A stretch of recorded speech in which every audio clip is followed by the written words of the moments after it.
Hello, guys. This is another story time, okay? It is Saturday, May 28th, I'm pretty sure. And my family, we had a lot of struggles, okay? I'm just gonna blatantly explain myself today, okay? And I don't want to make it harder than it should be. However, my family, we've had our struggles, and I want to express something that really damaged me recently. So, my nephew is dead. He died. It's a long story, but I'll get into that. And my family thinks that it is my fault. Okay. And I don't understand why, but there is a little bit of backstory. So, my nephew, he was only 6, but he was a great kid. For basically his whole life.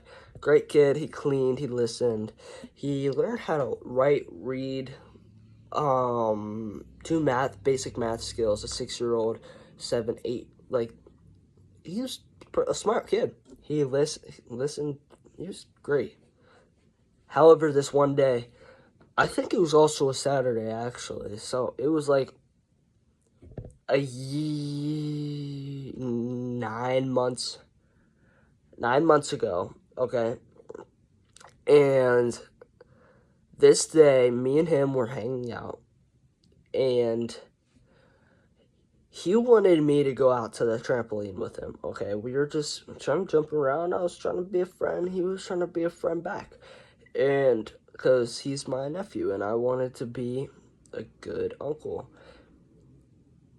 However, when we were jumping, he was yelling, like each bounce, ah, ah, ah. It was starting to get on my nerves, and I don't want to be a douche or anything. I don't want to be a bad guy, but it was really annoying. And I said that I wanted to go up, back inside, and I wanted to watch a movie, just chillax a little bit, And this kid did not accept that whatsoever, and he said, no, get back on the trampoline. This is weird of this kid, because he was always good, listen, obeyed the rules that I would give, and the family would give, And I went inside because I'm older, and what I say goes, so I went inside. He went in, no joke, he went in the kitchen, and then he grabbed a pear and an apple, okay? I thought he was getting a snack because he's hungry from all that jumping because he didn't want to get up for so long. He threw the pear at me, and then as I got up to see, where did that come from?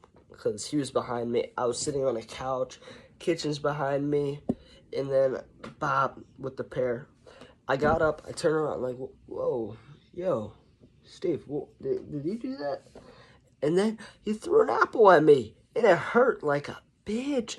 It hurt real bad. For some reason, they were just hard fruit.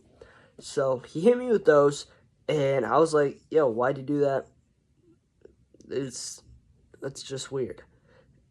He said, because I'm mad at you. You should have kept jumping with me. And then he says, if you don't come back, I'm going to throw more. I was like, okay, now I'm awake. I'll deal with your annoyingness so I don't get hit with more fruit. Okay? Then, he quickly rushed out there. I was getting my shoes on, my tennis shoes, to jump on this trampoline. I was getting them on, and apparently he slit a piece of the trampoline out.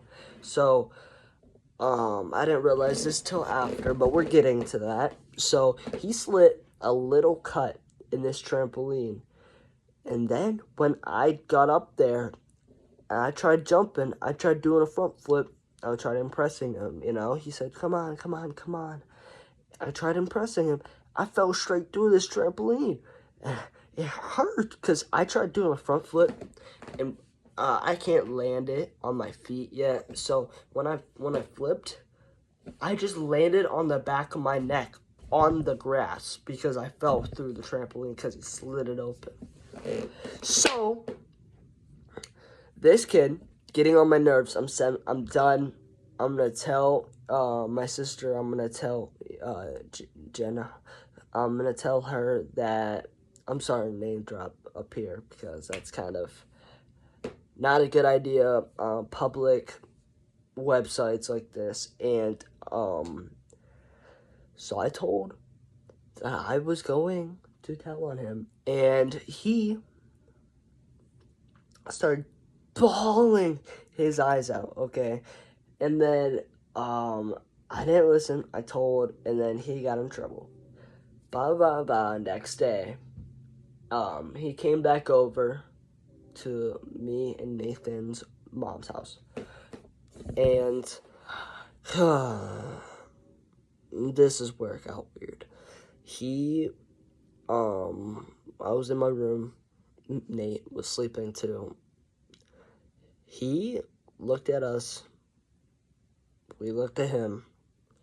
He was like, come outside. So we followed him outside. I thought it was going to be just a better day than yesterday. I thought he wanted to play, maybe catch soccer, something. He likes soccer, so I thought he wanted to play soccer. But no. This kid,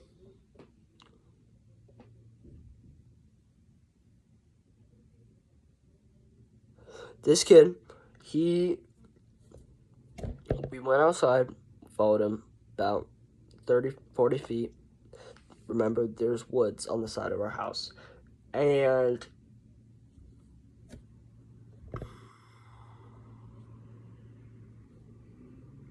this is rough because there was 2 dogs that were just dead right there.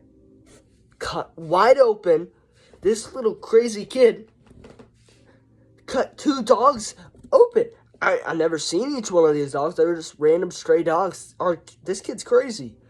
So we rushed back inside, but apparently the doors were locked. There was nobody inside. So how would the doors be locked? This kid said, it's your turn. So we ran. We ran around the house, like 3 laps around the house. We ran into the woods. We were deep, lost in this forest. Because we have big woods. Like, we own a bunch of acres. I haven't even explored it because we bought the house like a month ago. So we were going deep in there. No clue where we are. We found this puddle. Not puddle. What am I talking about? It was like a little pond thing. It was about like 30, 40 feet, maybe 5 foot deep. And we found it. We didn't know where to go because it was just this one spot. If we turn around, we see the kid maybe like 50 feet away from us sprinting. So we had to swim across this pond. But then this kid, he placed like some big ass animals in here.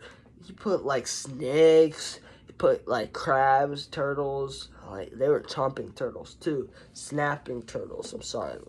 I don't know why I said chomping. But he put big stuff in here. He put an alligator in there. An alligator! Where do you get an alligator in Pennsylvania? You know? And we were trying to swim. Then we saw this freaking alligator start chasing us. And we made it to the other side. It was like maybe 6 minutes after we started swimming. We made it to the other side, okay? We looked back. This kid, he wasn't even there. Where'd you go? And then we looked forward. He was on the other side. So this kid, he somehow managed to get to that other side where we were going, where we already were. We were like just getting out the water. We looked that way. There he is. What the? And then he grabbed like what's that big like hammer? A sledgehammer. That's what it is. He grabbed a sledgehammer. Boom. That's why I'm wearing a hat, because I have this big goose egg right here. I was out. Nate, he was screaming like, what just happened? He was looking at my body, delusional about what's about to happen to him. Because when he's looking at my body, boom, Nate's out too. So Nate, we were both KO'd. We were knocked out. This kid tried killing us. He tried killing us. Like, what? You're 6. What is this? And then we ended up both in the house. And this when Mom arrived. So apparently this kid dragged or like had someone to help him put their bodies in something. I don't even know. We ended up back in the house, and that's when Mom came home. We didn't remember. I didn't start remembering anything until about a week after this incident. Okay, and oh my God, there's a hair. So this kid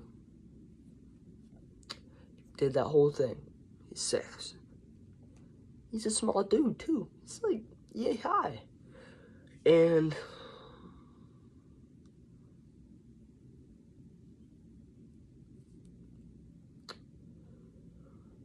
it was such a bad time.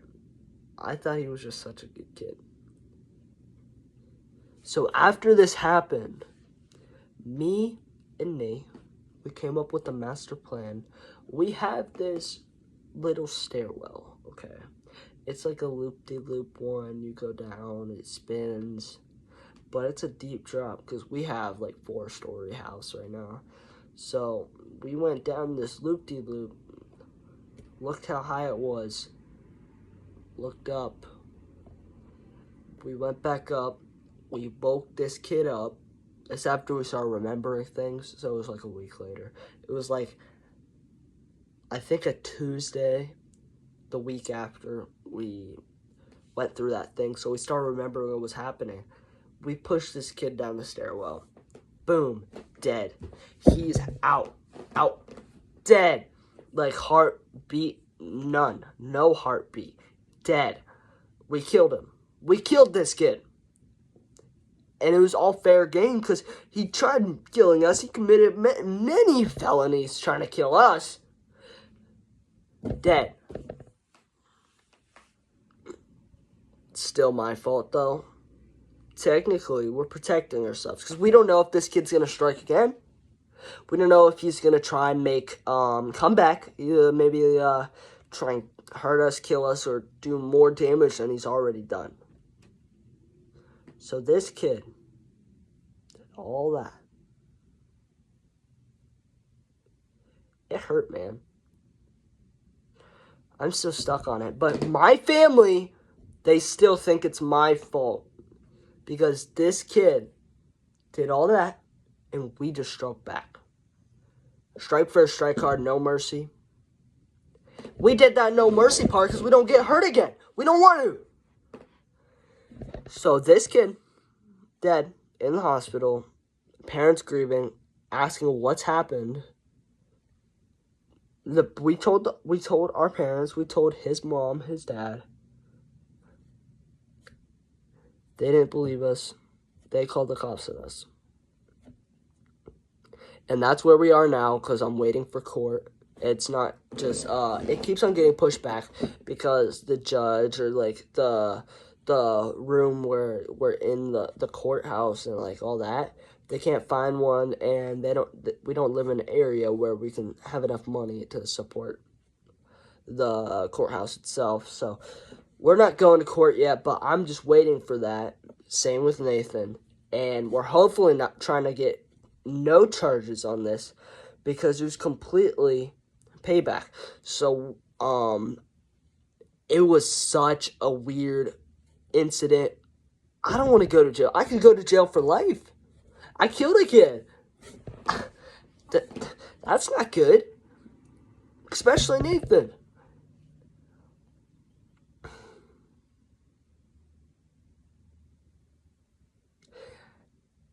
It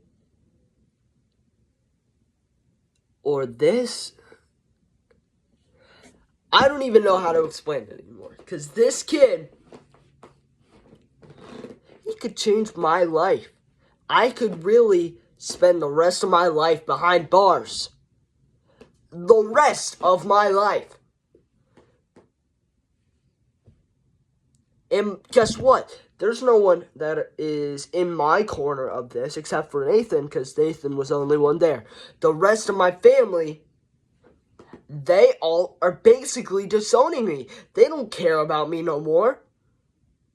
They're putting me behind them. They want nothing to do with me. I'll tell you guys what happens in the future.